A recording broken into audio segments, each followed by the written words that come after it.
The ships came on a cold morning in March. They appeared in the sky above every major city on Earth. They were huge and silver. They blocked out the sun. People ran into the streets. Some screamed. Some cried. Some fell to their knees and prayed. But most just stood there looking up, unable to believe what they saw. That was 100 years ago. The year was 2247. Humanity learned that day that they were not alone in the universe. The aliens called themselves the Galactic Council. They said they came in peace. They said they wanted to help humanity grow and learn. They said humans would be welcomed into their great family of species. They lied now it was. 2347. Admiral Park Doan stood at the window of his office in Seoul. He was 58 years old. His hair was gray, and his face was hard. He had spent 30 years in the United Earth Navy. He had seen things that would break most men. He had watched friends die. He had watched his people suffer. And he had waited. Every day, for 30 years, he had waited for this moment. The Galactic Council controlled everything. They had 12 species, and they called themselves the Elder Races. They had ruled the galaxy for 10,000 years. When they found Earth, they saw only one thing: slaves. They did not say this word, of course. They used nicer words. They called humans new partners in developing species. But the truth was simple. Humans were slaves. Earth had become a mining planet. The Council took their metals, their water, their food. They took their young men and women to work in factories on distant worlds. They paid humans almost nothing. When humans complained, the Council sent soldiers. When humans protested, the Council killed them. They called it peacekeeping, called it maintaining order. But everyone knew what it really was. Admiral Park turned away from the window. On his desk was a small device. It looked like a simple communication unit, but it was much more than that. It was the key to everything humanity had built in secret. Dr. Yoon Nari had given him this device 5 years ago. She was a scientist, maybe the smartest person on Earth. Her parents had died when she was young. Council soldiers had killed them during a peacekeeping mission in her village. She had been only 12 years old. She had hidden under a table and watched her mother and father die. That day, she made a promise to herself. She would make the Council pay. Nara was 42 now. She had spent her whole life working toward one goal. She led a secret program called Project Horizon. The Council believed humans were too stupid to build advanced technology. They believed humans could only do simple work. They were wrong. So very wrong. Project Horizon had created weapons that the Council thought were impossible. They had built shields that could stop any weapon. They had built cannons that could tear ships apart from the inside. They had built engines that were 3 times faster than anything the Council had. And they had built ships. 300 warships, hidden in asteroid fields and deep space stations. Waiting for the signal, Captain Kang Ji-woo walked into Admiral Park's office. She was 35 years old, small but strong. She was the best pilot in the Navy. She was also the Admiral's most trusted officer. She had been with him for 10 years, and she had never let him down. Sir, she said. Ambassador Han just sent a message. It's time. Admiral Park nodded slowly. Ambassador Han Seon was humanity's representative to the Galactic Council. He was 50 years old and had spent 20 years smiling at aliens who treated him like an animal. He bowed to them. He thanked them for their guidance, acted like a loyal servant. But it was all a lie. Han was the leader of the resistance. Every smile, every bow, every thank you, it was all a mask. What did the Council do? Admiral Park asked. Ji-woo's face was hard. They ordered the relocation of 2 billion people. They want to send them to work in the mines on the Outer Rim. The toxic mines. The ones where workers live for only 3 years before the poison kills them.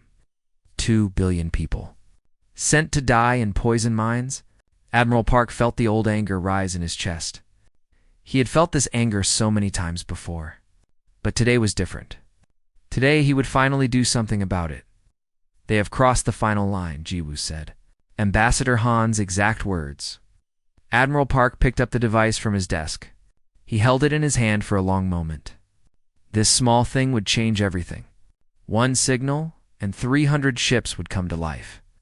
One signal, and humanity would fight back.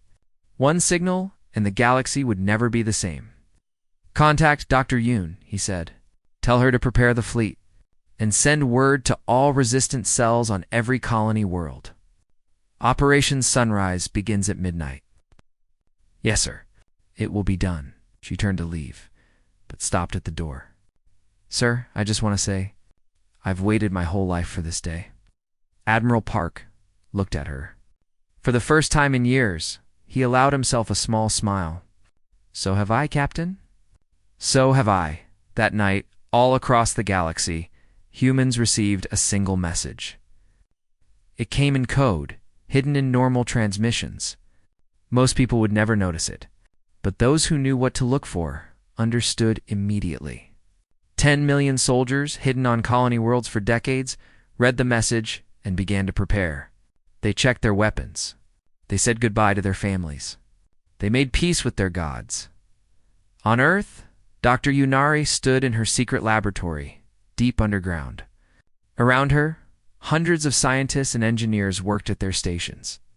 Screens showed images of ships coming to life in hidden bases across the galaxy. The flagship, the Eternal Dawn, was the largest and most powerful. It was Admiral Park's ship, and it was beautiful. Nari watched the screens with tears in her eyes. She thought of her parents. She thought of all the humans who had suffered and died under Council rule. She thought of the children who would never know what it felt like to be free. "This is for you," she whispered. "This is for all of you." At midnight, Admiral Park pressed the button on his device. Across the galaxy, 300 warships powered up their engines. Their shields came online, their weapons charged. And for the first time in 100 years, humanity was ready to fight. The Council had no idea what was coming. They sat in their comfortable chambers on their rich worlds, certain of their power. They had ruled for 10,000 years. They had conquered hundreds of species. They believed they were gods. They were about to learn a very important lesson. They had pushed humanity too far, and now humanity was going to push back. Admiral Park Doan stood on the bridge of the Eternal Dawn. The ship was massive, longer than 20 football fields. It was dark gray and covered with weapons, but its real power was hidden inside. Dr. Yunari had built things into this ship that the Council could not even imagine. Around the Eternal Dawn, 49 other ships waited in formation. They had come out of hiding from an asteroid field where they had been built over 20 years. The Council had never found them. The Council had never even looked. Why would they? Humans were just slaves. Slaves did not build warships. "All ships report ready, Admiral," Captain Kong, Ji-woo said from her station. "The fleet is yours." Admiral Park nodded. He looked at the stars through the main window. Somewhere out there, 5,000 Council warships waited at Station Omega. It was their biggest military base, the heart of their power. The Council believed it could never fall. They were about to learn how wrong they were. "Open a channel," Admiral Park said. "All frequencies. I want every living being in this galaxy to hear what I have to say." The communication officer, a young man named Lee Jun-ho, worked at his station. "Channel open, sir. You're live across the entire galaxy." Admiral Park stood straight. He had thought about this moment for 30 years. He had written these words in his head 1,000 times. Now, finally, he would speak them. "My name is Park Doan. I am an admiral of the United Earth Navy. I speak today for all of humanity. For 100 years, you have treated us as slaves. You took our resources. You killed our people. You called us primitive. You thought we were nothing. Today, we answer. Today, humanity declares war on the Galactic Council.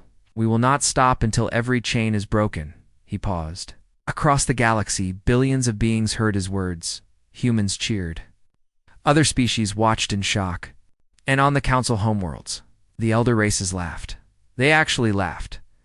The Council's supreme commander was an old creature named Voroth. He had lived for 2,000 years. He had won 100 wars. He had never lost a single battle. When he heard Admiral Park's message, he smiled. "Humans think they can fight us," he said to his officers. "How amusing." Send the Omega fleet to destroy them. This will be over before dinner. 5,000 Council warships moved toward the human fleet. Each ship was huge, armed with weapons that had destroyed entire planets. The smallest Council ship was 10 times bigger than the Eternal Dawn. By any normal thinking, the humans had no chance. But this was not a normal war. Enemy fleet approaching, Jiwoo reported. 5,000 ships. They will be in weapon range in 10 minutes. Admiral Park sat down in his command chair. He was completely calm. Dr. Yoon, are the new weapons ready? Nari's voice came through the speakers. She was in the weapons control room, deep inside the ship. Ready, Admiral? The gravity pulse cannons are charged. Phase shields are at full power. Just give the word. Wait until they fire first, Park said. I want them to see that their weapons mean nothing to us. The Council fleet came closer. Commander Vorith, watching from Station Omega, gave the order to attack. Thousands of weapons fired at once. The space between the fleets filled with bright light. Energy beams and missiles flew toward the human ships, and then something impossible happened. The weapons hit the human shields. They should have torn through the ships like paper. Instead, they simply disappeared. The phase shields that Dr. Yoon had invented did not just block attacks. They moved the attacks into another dimension. The Council weapons hit nothing but empty space. Commander Voroth's smile disappeared. What? What is this? Fire again? All weapons. They fired again, and again, and again. Nothing worked. The human fleet moved forward, completely untouched. Now, Admiral Park said quietly, fire. The Eternal Dawn's gravity pulse cannons activated. It did not shoot beams or missiles. It created waves of twisted gravity that reached inside enemy ships. The waves tore the ships apart from within. Metal bent, engines exploded. Crews died instantly. In the first 30 seconds, 500 Council ships were destroyed. Commander Voroth watched his screens in horror. Ships were dying everywhere. His crews were screaming for help on the radio. His weapons were useless. His shields were useless. Everything was useless. Retreat, he screamed. All ships retreat. But the human ships were faster, much faster. Dr. Yoon's engines let them move 3 times faster than any Council ship. The retreat turned into a chase. The chase turned into a slaughter. 15 minutes after the battle began, it was over. Station Omega was destroyed. All 5,000 Council ships were debris floating in space. Not a single human ship had been damaged. Admiral Park stood on his bridge looking at the destruction. He felt no joy. He felt no pride. He only felt tired. So many years of waiting, planning, hoping, and now it had finally begun. Send a message to all human colonies, he said. Tell them that Station Omega has fallen. Tell them that we have won our first battle. Tell them that this is only the beginning. Across the galaxy, humans heard the news. On colony worlds, where they worked as slaves, they rose up against their masters. On Earth, people danced in the streets. After 100 years of darkness, there was finally hope. On the Council homeworlds, panic spread. The elder races had ruled for 10,000 years. They had never known fear. Now they knew it well. Their greatest fleet had been destroyed in 15 minutes. Their most powerful base was gone, and the humans were coming. Dr. Yunari walked onto the bridge of the Eternal Dawn. Her eyes were red from crying, but she was smiling. We did it, she said softly. After all these years, we actually did it. Admiral Park put his hand on her shoulder. Your parents would be proud, Doctor, and we're not done yet. There's still a long way to go. Nari nodded. I know. But for the first time in my life, I believe we're going to win. Captain Kong Jiwoo approached them. Admiral Ambassador Han is requesting to speak with you. Says the Council is already asking for peace talks. Park's face grew hard. Peace talks, after everything they've done. After all the people they've killed. He shook his head. Tell the ambassador to listen to what they say. But make no promises. We didn't start this war for peace talks. We started it for justice, and we won't stop until we have it. The Eternal Dawn turned toward the stars. Behind it, the rest of the human fleet followed. They had won their first battle, but the war was just beginning. The galaxy would never be the same. 3 months had passed since the Battle of Station Omega. In that time, humanity had changed the galaxy. Admiral Park Doan led the main fleet from victory to victory. Every council base they attacked fell. Every council fleet they faced was destroyed. The elder races who had never known defeat now knew nothing else. On the planet Kever, Commander Shinhana led her ground troops through the streets of the capital city. She was 40 years old, with short black hair and a scar across her left cheek. She had gotten that scar 10 years ago, fighting council soldiers who were killing civilians in a human colony. She had saved 50 children that day. She had also made a promise. One day, she would free every human in the galaxy. "Commander," one of her soldiers called out, "the enemy command center is just ahead, but they have hostages. Human workers from the factories." She looked at the building where the council commanders were hiding. They were using human slaves as shields.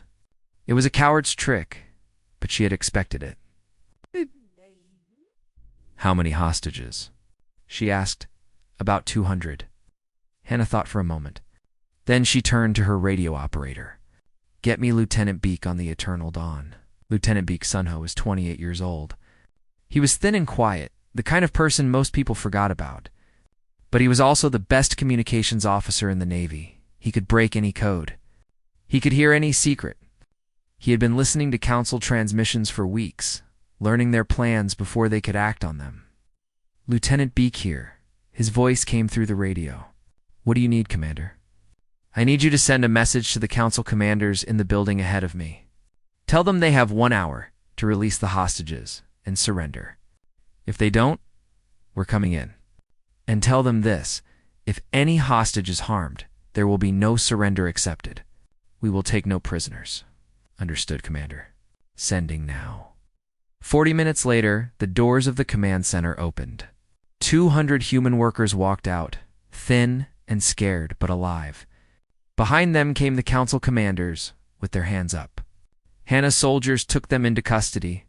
One of the freed workers, an old woman with white hair, walked up to Hannah. She was crying. "We never thought this day would come," she said. "We thought we would die as slaves. Thank you. Thank you." Hannah held the old woman's hands. "No one dies as a slave anymore. I promise you that." While Hannah was liberating planets, Captain Kong Giwoo was leading raids on council supply lines.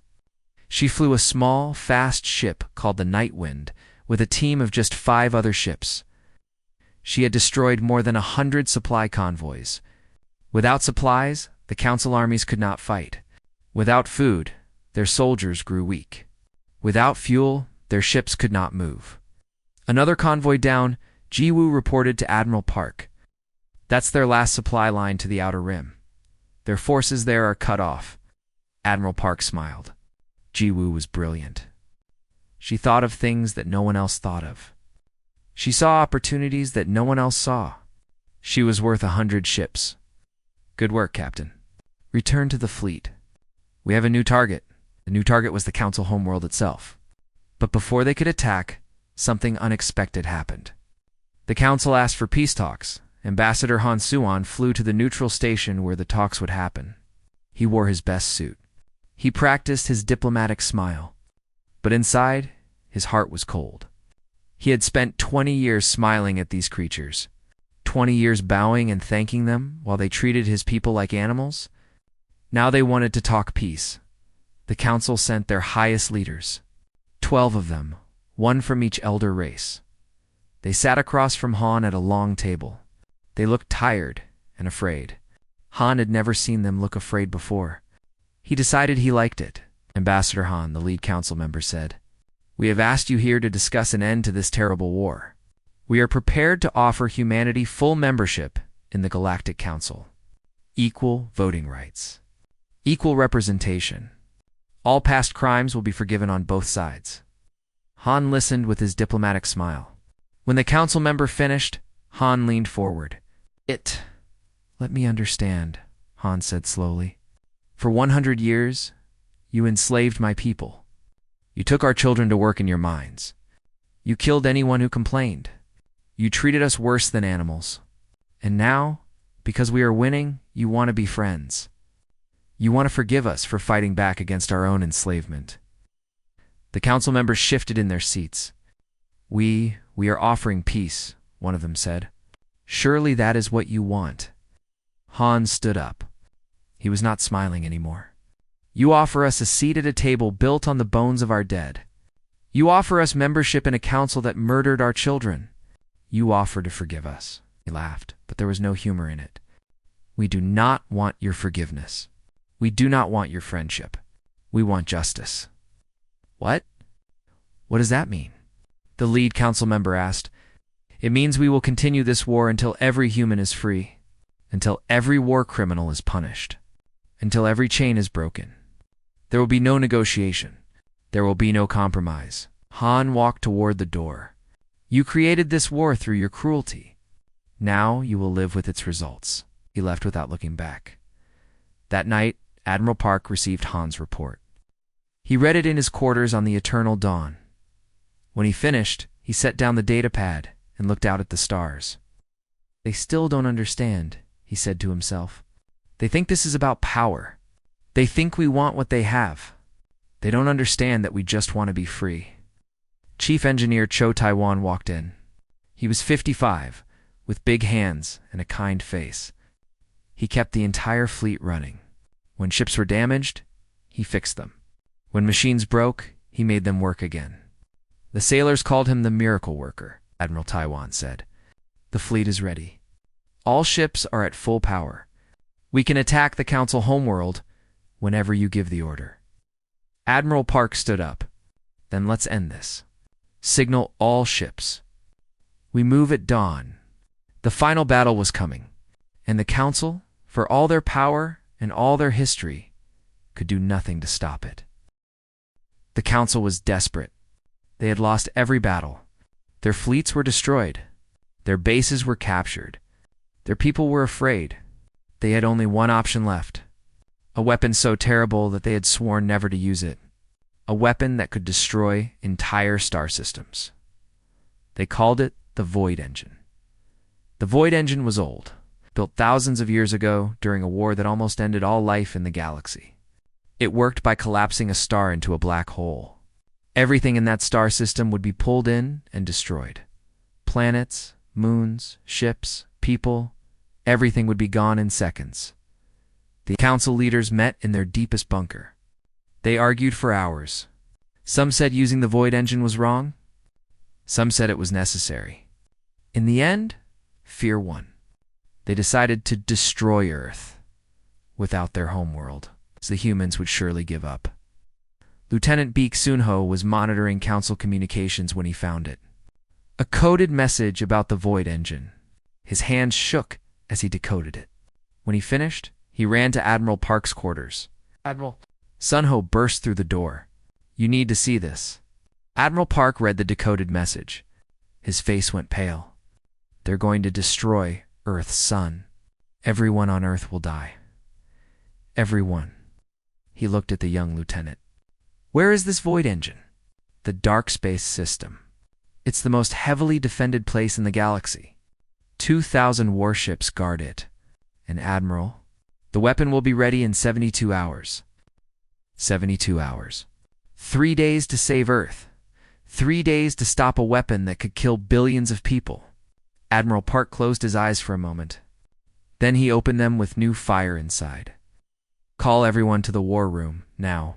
An hour later. All of Park's commanders stood around the holographic map.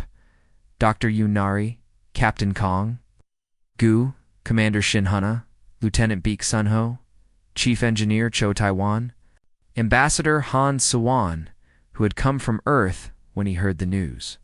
They all looked at the map of dark space system. 2,000 enemy ships. One weapon of total destruction. Direct attack would cost us the entire fleet, Dr. Yoon said quietly. Even with our technology, 2,000 ships is too many. Then we need a different approach, Admiral Park said. We need to split their forces. Draw some of them away so the main fleet can get to the Void Engine. Ow. Everyone was silent. They all knew what that meant. Someone would have to fly into certain death to distract the enemy. Someone would have to sacrifice themselves. Captain Kong Ji-woo stepped forward. I'll do it. Admiral Park shook his head. No, I won't send you to die, With respect, Admiral, you don't have a choice. Giwu's voice was calm but firm. I'm the best pilot we have. I know how to make a small force look like a big one. I know how to make them chase me. Give me 20 ships, and I'll draw at least half their fleet away from the Void Engine. You'll be killed, Park said. 20 ships against 1,000. You can't survive that. Giwu smiled. It was a sad smile, but also peaceful. Sir, you taught me that some things are worth dying for. Earth is worth dying for. My parents are on Earth. My little sister just had a baby. I'm not going to let them die because I was afraid. Admiral Park looked at her for a long moment. He had known Giwu for 10 years. She had been like a daughter to him. The thought of losing her hurt more than he could say. But he also knew she was right. There was no other way. Captain Kang, he said formally, I am ordering you to lead a diversionary attack on the enemy fleet. Draw them away from the Void Engine. Buy us the time we need. Giwu saluted.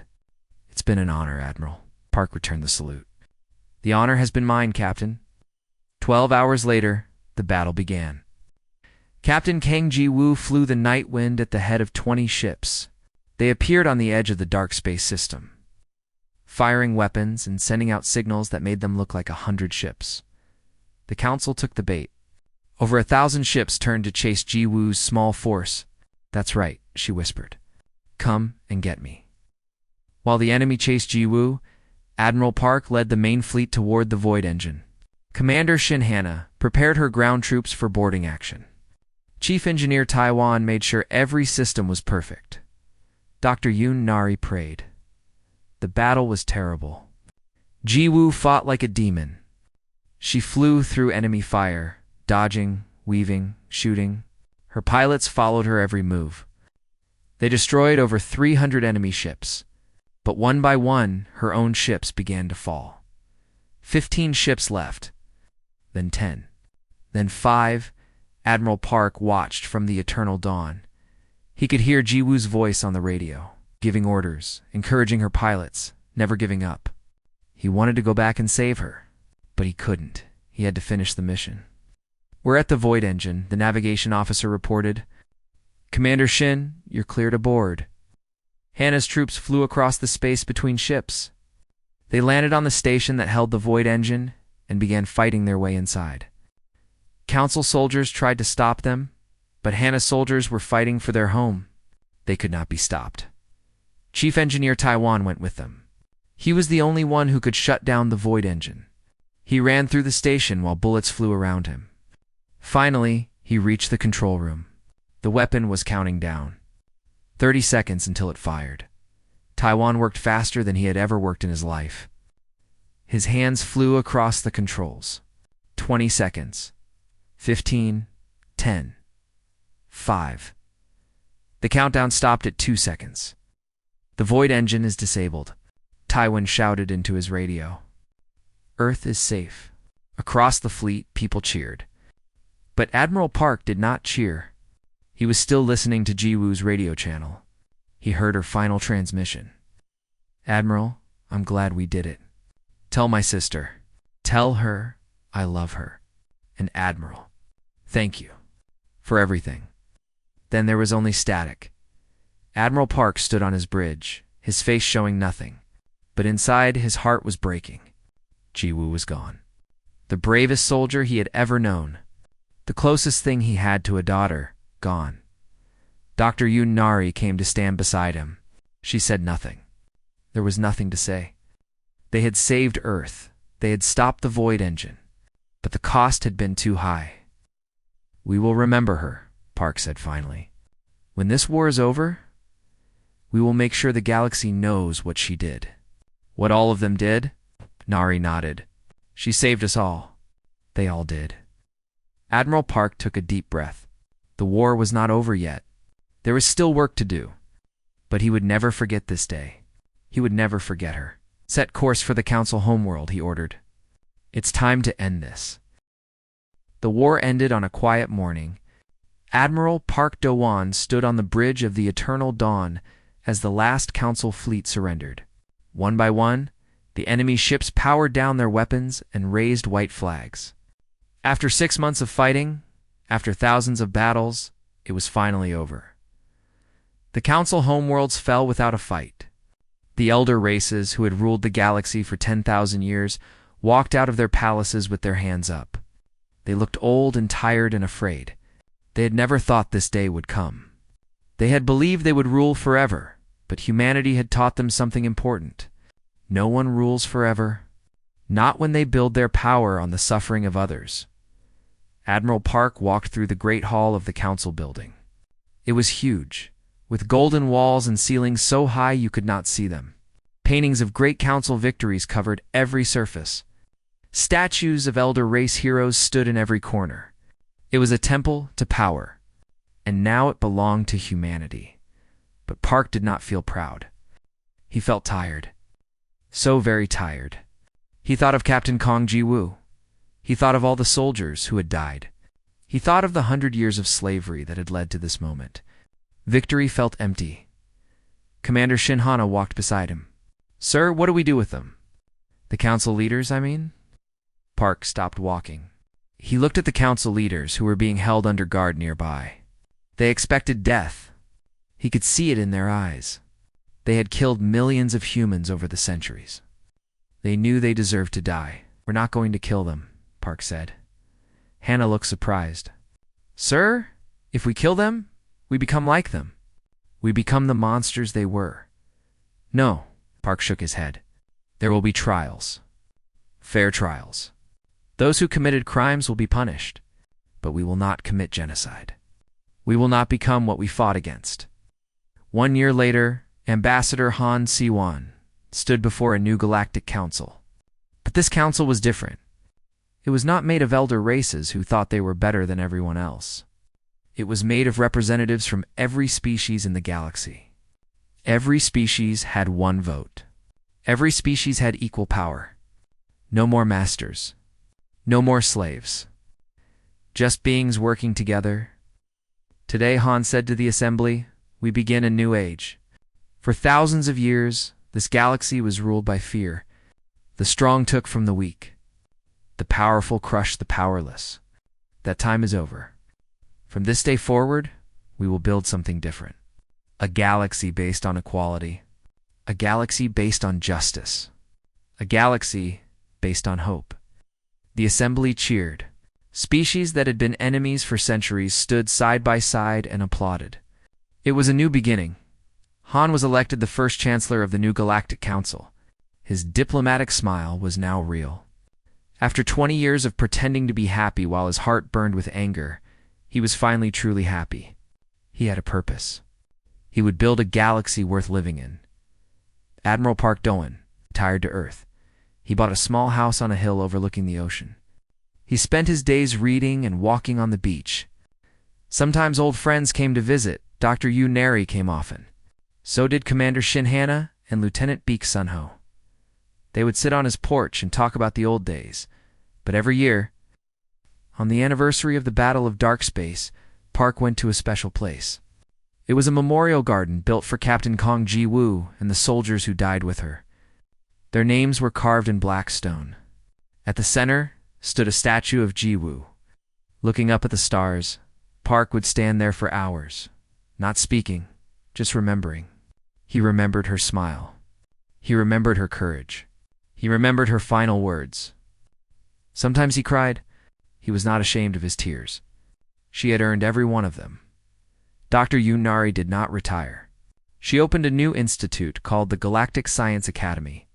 It was a place where scientists from every species could work together. She shared all of humanity's technology freely. The phase shields, the gravity cannons, the fast engines, everything. Knowledge should bring us together, she said at the opening ceremony. It should never be used to hurt, only to help. Her parents would have been proud. She knew that now. The anger that had driven her for so many years was finally gone. In its place was peace. Lieutenant Baek Sunho became the head of Galactic Intelligence. His job was to make sure no one ever built a weapon like the Void Engine again. He watched and listened and kept the galaxy safe. He was still quiet and easy to forget. But everyone in power knew his name, and they feared him. Just a little. Commander Shinhana led the new galactic peacekeeping force. Her soldiers came from every species in the galaxy. They worked together to help those in need. They protected the weak from the strong. They made sure the old ways never came back. Chief Engineer Cho Taiwan built the largest shipyard in the galaxy. He trained engineers from every species.